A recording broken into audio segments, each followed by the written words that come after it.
Hello everyone and welcome back to the channel. Today we're going to be checking out a 100 amp hour battery from Vatrer. So let's go ahead and open this up and see what we have.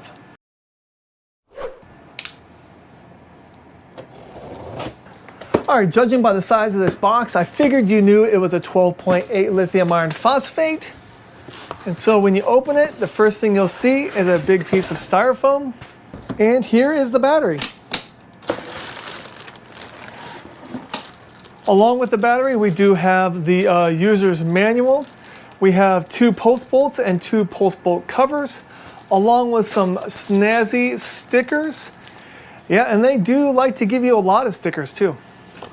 And there is also the warranty policy card right here. All right, telling by the size and the handles, this is a Group 24 battery. I'll go ahead and put the measurements for the Group 24 right here. And the battery weighs in at 21.5 pounds. And that is typical for a Group 24 lithium iron phosphate 100 amp hour battery. What's not typical about this battery is the BMS inside. As you can see right here on the front, it does say that it has low temperature cutoff, it's a Group 24, and that it is Bluetooth compatible, so it will have its own app. What is not typical about this is that the BMS is an actual 150 amp BMS. So you can charge and discharge at a maximum continuous of 150 amps, which usually for a battery this size, it's 100 amp continuous charge and discharge. So we're going to be testing that in a little bit. But again, the first thing you should do when you first get your battery is go ahead and check the voltage to make sure it is working properly. And then you should charge it up all the way to 100%. And if you have the option or the ability, go ahead and do a discharge test to make sure that you're getting the 100 amp hours that you actually paid for. And if we check this battery right out of the box, we get 13.14 volts, and that is exactly where you want it when you receive your battery. So like I said, I'm gonna go ahead and charge this up, and then I'm gonna do a discharge test and I'll show you the results.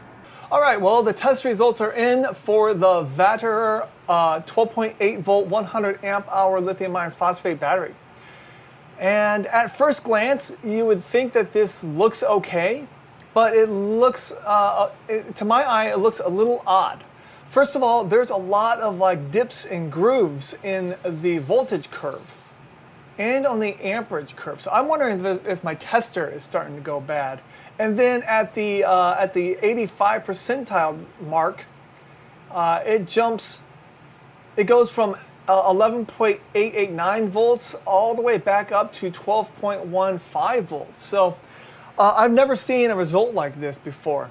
Let's go ahead and compare it to the Red Audio 120 amp hour battery that I tested a few weeks ago.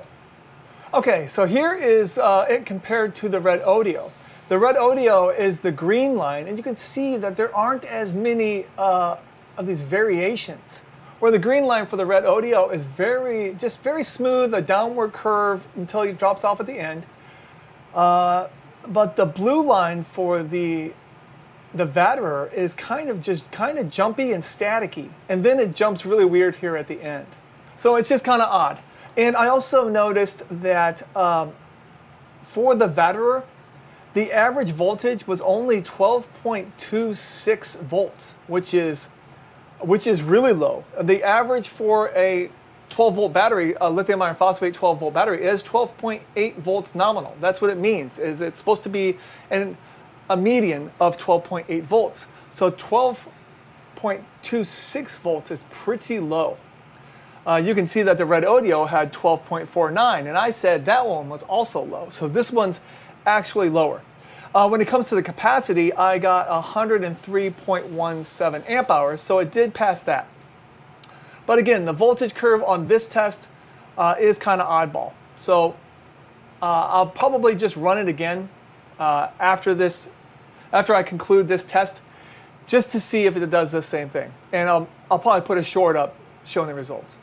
Anyway, let's go ahead and test it using high amperage to see if it actually can do 150 amps continuous, and what happens when we push it further than 150.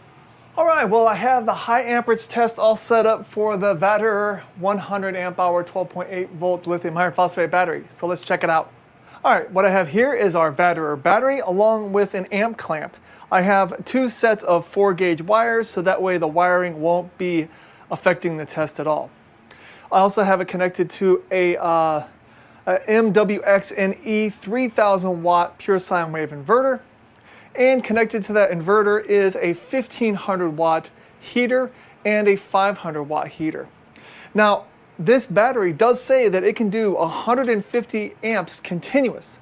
So that's why we have 2000 watts worth of stuff here, because 150 amps at 12.8 volts nominal is right around 1920 watts. So this battery paired with a 2000 watt inverter is actually perfect as long as this test works the way that it should.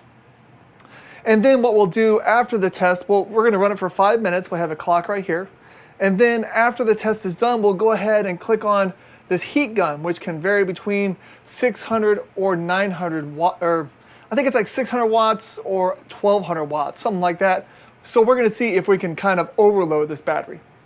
But let's go ahead and turn on the 2000 watts and see what happens. We also have the app. Let's go ahead and put that on the screen somewhere around here.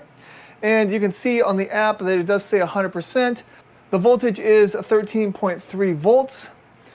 And it shows the amperage is 1.9 amps coming out of it right now just to power this inverter.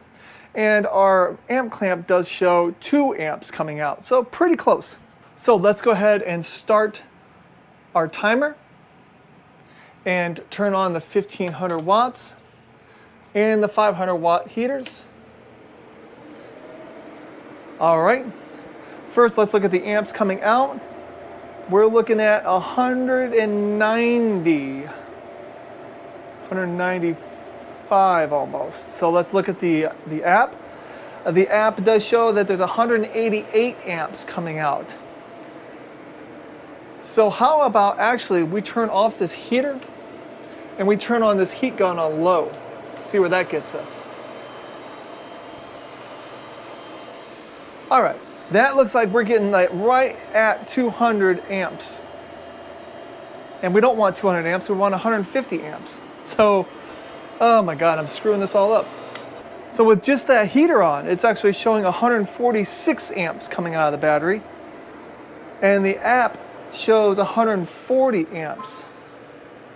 So, you know, let's just run with that for like 5 minutes. And then we're just gonna start pushing stuff up. Sorry about that. I was thinking 200 amps, not 150. Let's wait for 5 minutes and get this test finished. All right, we just hit 5 minutes on this test. We've been pulling 145.6 amps pretty much the whole time. And if we look at the app, it does show 141 amps going through. So a small discrepancy between the two meters, but not really bad at all. So let's go ahead and find out what happens when we start increasing the amperage. Right now we just have this heater running, so let's go ahead and turn this off and put on the 1200 watts there and the 500 watts there, just giving it a little bit more. So turn that off, turn this on high. All right, our amperage is now right around 160 amps. And if we look at the app, it shows 151.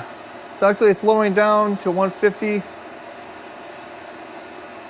So it would be able to hold this with no problem whatsoever.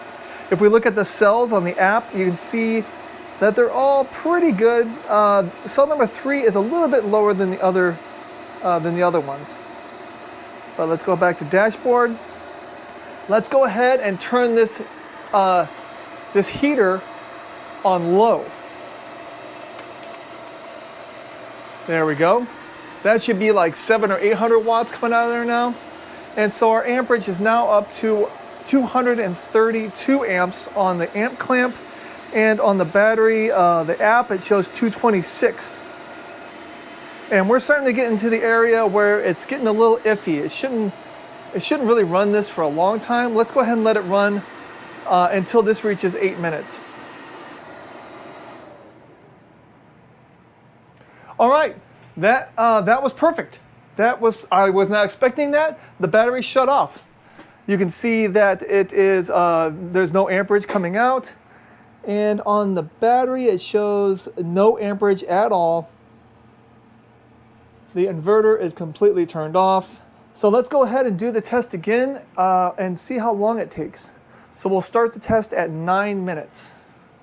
All right, it's going to be about a minute here in a second.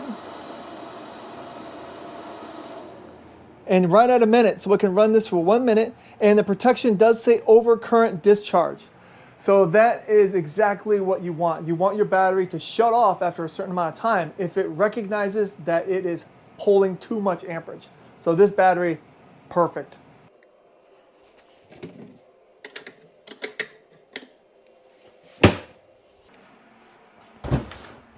All right, I just pulled the Vatrer 12.8 volt 100 amp hour lithium iron phosphate battery out of my set point freezer that was set at 25 degrees Fahrenheit. If we go ahead and pull up the app, you can see that the state of charge is set at 77%. We'll go ahead and click on cells, and down there at the bottom it does show that the temperature sensor does show 23.4 degrees Fahrenheit. So the BMS knows that it is under freezing, so it shouldn't charge it. So what we're going to do is we're going to try to charge it. And also on the app, you do see that it shows protection. We're going to hope that that switches over to something different when we do. I have my LiTime charger right here, and it is blinking green right now, which means it's on standby. What's going to happen is I'm going to go ahead and connect it up, and it's going to go to a solid red, which means it's charging. But you only do that for just a couple seconds, and then it will go from a solid red to a solid green because the battery is basically telling it to shut itself off. So let's go ahead and try it. All right, negative, positive. We'll watch this light. All right, turn solid red. And switch to a solid green, and you saw on the app, it does show low temperature charging on the protection section. So it worked perfectly. All right, well, so everything about this Vatrer battery worked just fine. It gave us 103 amp hours of capacity. It does have low temperature charging protection, and it does have high amperage protection as well, which is very nice. In the discharge test, I did notice a little wavering in the voltage line, so I will be waiting for this to thaw out, and I will do that test again just to see if it was the battery or if it was my tester. Anyway, I'll have a link to this item in my description just in case you want to look further into it. Thank you again for watching this video, and have a great day. Bye-bye.